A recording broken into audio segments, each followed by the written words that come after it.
Ano pakiramdam pag may first time kang gagawin? So, for today's video, magbibigay ako ng 3 tips para sa atin na first timers sa mga bagay na gagawin natin. School paperworks man yan, trabaho o content. At syempre, first vlog natin to, may intro at para mas makilala nyo ako. Number 1, huwag matakot magkamali. Hindi mali ang magkamali. Doon kasi tayo natututo at hindi lahat ng bagay ay naaayon sa gusto natin. Number 2, trust the process. Sige lang, mabagal man tayo, uusad din. Kapag sinimulan natin ang isang bagay, magtiwala lang. At number 3, magdasal. Ako si Eko at ito ang kwento ko. Hi guys! So today, naisipan kong mag-bike bilang ito ang ating first ever vlog and kakaiba ang gagawin natin. Ito ako sanay tumingin kung saan ako titingin, pero sige, gawin natin to. Yan ang aking kahit wala. Shan. Elementary days. Ano ba yung mga first time na actually wala ako masyado makwento ng elementary. Basta natatandaan ko ay mataba ako nung elementary ako. Grade 3, mataba ako hanggang grade 4. Tapos, may katawanan ako ng mga classmates ko tsaka ng mga bata. Ay, baboy sa akin. So, nangyari, nag-diet ako. So, parang, alam mo yun, kapalasong, yung konti lang kinakain yung kanin, exercise ako. Tapos, dun din yung time na ng grade 4 ako, natutunan kong magsayaw. Kasi yung mga pinsan ko, marunong sila sumayaw. Sabi ko, gusto ko din sumayaw. At saka alam ko, matututo din ako magsayaw. Alam ko talaga nung elementary ako, mahihain ako. Tsaka alam mo yun yung mga typical na probinsyanong mga bata na minsan hindi nakikita, yung mga ganon. Yun ako, yung parang maitim. Kasi laking dagat. Tapos, mahihain, sobrang mahihain. Yung tipong pag may bisita sa bahay, kami dalawa magkapatid nasa kwarto lang at hindi kami lalabas hanggat meron tao, kasi sobrang mahihain kami. First time kong na-enjoy na mag-act sa isang play bilang isa sa mga katipunero. Tapos siya natuwa yung mga kasama ko noon, sila mama, natuwa yung mga kaibigan ko. So yun, hanggang sa alam mo yung kahit pa nagkaroon ako ng confidence na kaya ko palang mag-act. Yung confidence na de-develop talaga in time kapag susubukan mo lang na yung mga bagay, kahit na alam mo na minsan nakakahiya, minsan hindi mo gusto, pero kailangan mong gawin, tapos in time na de-develop siya. Yung tawag dyan, pag in-explore mo yung sarili mo, na-develop yung skills mo, yung talent mo, tsaka in time nagagamit mo siya sa mga bagay-bagay, sa schools, sa extracurriculars, pag nagtrabaho ka na.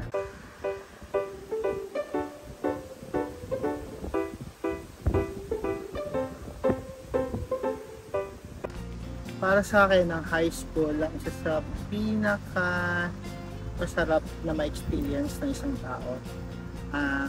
Personally, din ko na-discover yung mga bagay na kaya ko pa lang gawin, yung mga bagay na masarap gawin kasama yung mga kaibigan mo na may kaibigan pa rin sila. Ninong ako ng mga anak nila, halos lahat sila.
dito tayo napunta guys kasi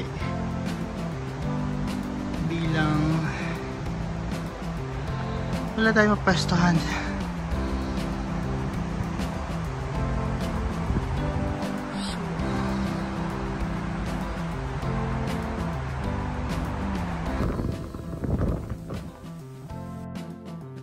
Bata pa lang ako, binabagid ko na sa parents ko na sa Maynila talaga gusto ko mag-aral. Buti na lang at very supportive sila. At doon nga nila ako pinag-aral. BS Nursing yung tinapos ko at masaya akong sabihin na utang ko ang success ko sa mga taong naging part nito. Sa family ko, sa friends. Ito pa yung pangarap ko magiging semi-independent. Buti na lang at may mga barkada at mga dormmates akong maaasahan kasi kung hindi ko talaga kaya. Bilang laking probinsya kasi ang dami kong securities noon. Takot, kaba na baka hindi ko kayanin yung college. Buti na lang talaga hindi ako sumuko. Nag-sideline din ako bilang dance instructor at iba pa para pang-allowance. Grabe yung college, pa MMK yung kwento ko, pero next time ko na lang iba-vlog. Naalala ko si Papa nung una kong siyang tinawagan nung nakapasa ako sa board exam. Saya ko noon. Saya namin ng dalawa.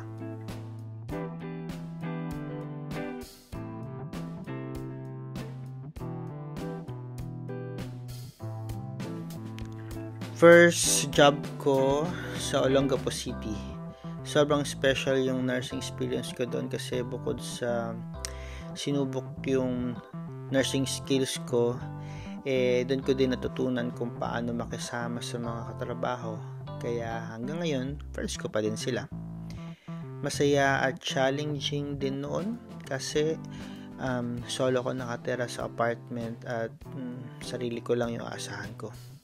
Grabe, for 6 years kasama ako sa Christmas party para sumayaw. Nakakapagod pero nakakatuwa din at the same time kasi madami akong nakilalang mga bagong mga kaibigan. Tapos yun, kinailangan ko na mag-abroad after a while.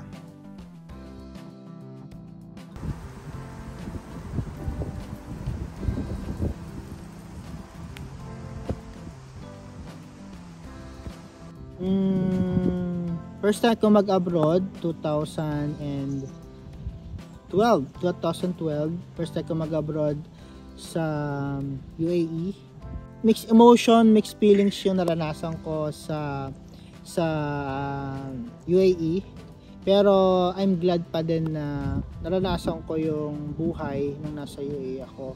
Kasi tinuruan niya ako bilang kung sino ako ngayon. Kasi kung ano yung ini-enjoy ko dito sa Germany, feeling ko kadugtong siya nung ano man yung naranasan ko nung nasa UAE ako. 2020 nang napunta ako dito sa Germany, and surprisingly mas kahit paano naging panatag yung loob ko sa mga bagay-bagay.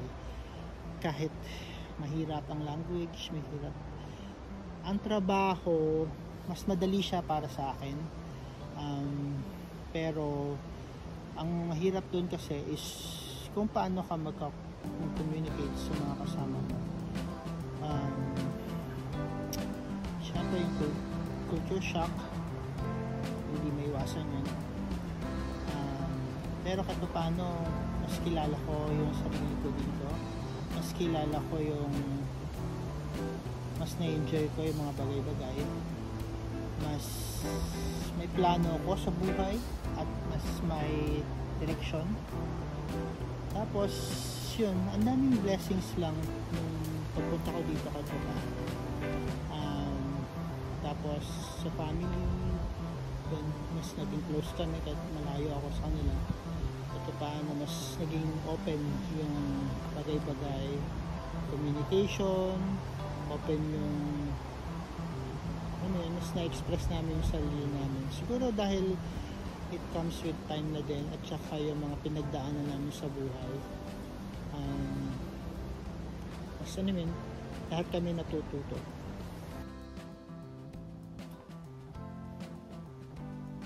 So, andito ako guys sa isang bakanteng bakanteng lote. Hindi siya bakanteng lote. punta siya doon actually, parang private siya, hindi ko na pinuntahan kasi baka mamaya nasita ako. Tapos doon naman sa kabila, doon naman sa daanan, sa highway, ang hirap tumawid. So kailangan ko pang galingan yung pagtawid. So later naman. Sa trabaho naman, masasabi ko na hindi talaga kami magaling magsalita, mag-Deutsch. Pero dinadaan na lang namin sa sipag at saka sa diskarte. And feeling ko naman kung paano nakikita yun ng mga kasamahan namin.